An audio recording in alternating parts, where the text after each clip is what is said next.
Hi, everyone, and welcome back. It's Shirley, and I'm just as silly as ever, but I'm going to talk about an important subject today. And received a request um, through the comment section about how DID is formed.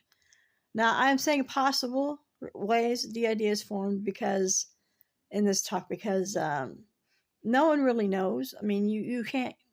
It's not like a broken leg where you can take it apart and look at it. It's in the mind. So, um, but there are several different theories and things.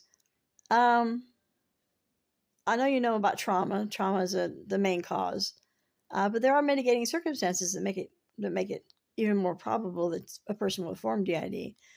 One is support. If you're a child who's going through abuse and you have no support whatsoever, and you feel trapped and you feel caged in, um, you have a greater chance of forming DID. There's also an inherited genealogy. I can't say the word.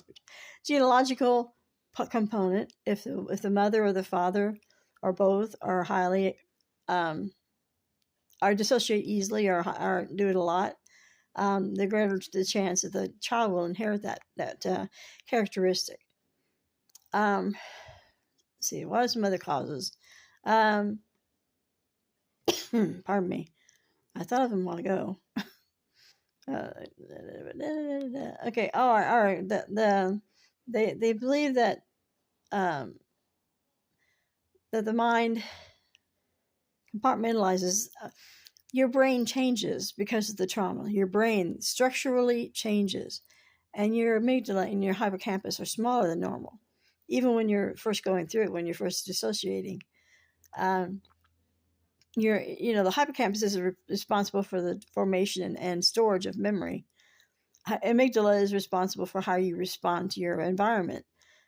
Say you is also involved in memory consolidation. But when your amygdala is stimulated a lot, when the cortisone is flowing through your veins and it never settles down, you can also be more apt to form dissociation, or DID is the most extreme form of dissociation. That's really all I know. I mean, there's a lot of things you could say, but it is physical and emotional and inherited. There's a lot of different characteristics. If one of those things have been changed, if, say, for instance, the abuse never happened, of course you wouldn't form DID.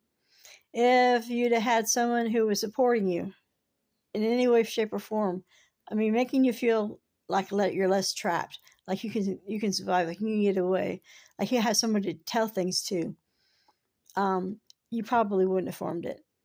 It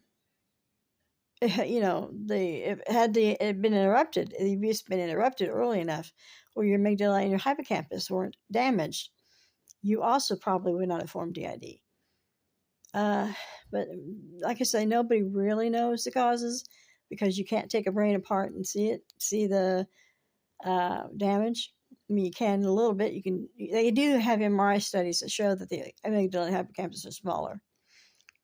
But as far as being able to take your brain apart and see the alters, because they're all you. They're all your personality, parts of your personality, and nobody can see a personality except on the outside. So it's impossible to say firmly, oh yes, this is the cause, other than the trauma. So I hope this has helped. I hope it hasn't confused you. Please leave your comments below, and also give me suggestions. She gave me a couple of good suggestions. I'm gonna use this one, and she's got me another one that I'm gonna talk about. So if you want to hear something about DID, you're curious, or you just need to know, please leave me a message below, and I will get on it. Okay? You have a good week. Bye bye.